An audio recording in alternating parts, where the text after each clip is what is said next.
दोस्तों, श्रीमद् भगवद गीता अध्याय 2 का श्लोक 7 यह हमारे जीवन के लिए भी अत्यंत महत्वपूर्ण श्लोक है और गीता का एक टर्निंग पॉइंट है। जानते हैं कैसे। कार्पण्य दोषोपहत स्वभावा पृच्छामि त्वाम धर्म सम्मूढ़चेता यच्छ्रेयं स्यान् निश्चितं ब्रूहि तन्मे शिष्यस्तेहं साधि माम त्वाम प्रपन्नम।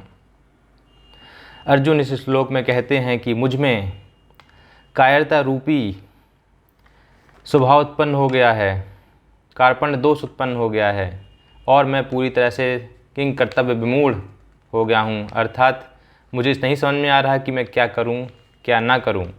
इसलिए यश श्रेय हम जो भी मेरे लिए श्रेष्ठ है या श्रेयस्कर है आप मुझे बताइए।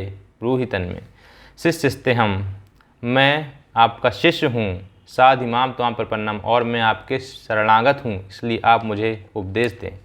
दोस्तों, इस श्लोक में हम देखते हैं कि अर्जुन जो कि श्री कृष्ण के परम मित्र हैं और चचेरे भाई हैं, उनसे उपदेश देने के लिए कह रहे हैं। यहाँ पर वह उनको अपना गुरु मान रहे हैं और पूरी तरह खुद को समर्पित कर रहे हैं, सरेंडर कर रहे हैं।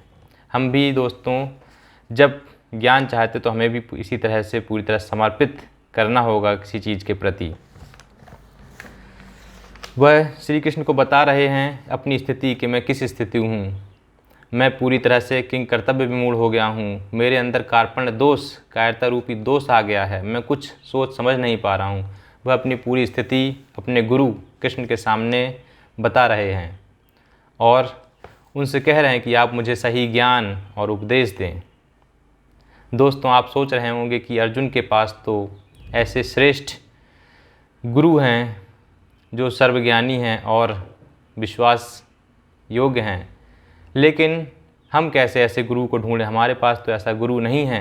यदि हमारे जीवन में कोई ऐसी समस्या आती है कि जब हम पूरी तरह से किंग कर्तव्य विमूढ़ हो जाएं, हम नहीं सोच पाएँ कि क्या सही है क्या गलत, क्या करें क्या ना करें, तब हम किससे ज्ञान प्राप्त करें, किससे यह जानें कि कौन सा रास्ता सही है और क्या हमारा कर्तव्य है। तो मैं दोस्तों आपको बता दूं कि श्रीमद् भगवद गीता में ही भगवान कृष्ण ने कहा है कि मैं हर एक जीव के अंदर विद्यमान हूँ। तो इसलिए आप अपने अंतर्मन और अपने सिद्धांतों को अपना गुरु बनाइए। जब आपको कोई बाह्य गुरु नज़र न आए तो अपने अंतर्मन और अपने सिद्धांतों को अपना गुरु मानकर उनसे मार्गदर्शन प्राप्त करें और वह निश्चित ही आपको सही मार्ग सुझाएंगे।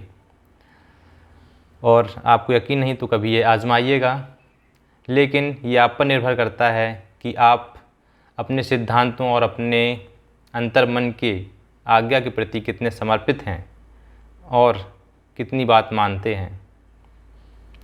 दोस्तों, इस श्लोक से हमें यह सीख मिलती है कि ज्ञान हमें तभी मिलता है जब हम यह स्वीकार कर लेते हैं कि मुझे नहीं पता, और सरेंडर करना, समर्पण करना ही सीखने की पहली सीढ़ी होती है। आज से कृष्ण एक सारथी के साथ साथ अर्जुन के गुरु के रूप में भी हम देखेंगे और कृष्ण अर्जुन को क्या क्या राह दिखाते हैं, किस प्रकार से उपदेश देते हैं, वो हम आगे के श्लोकों में जानेंगे। धन्यवाद।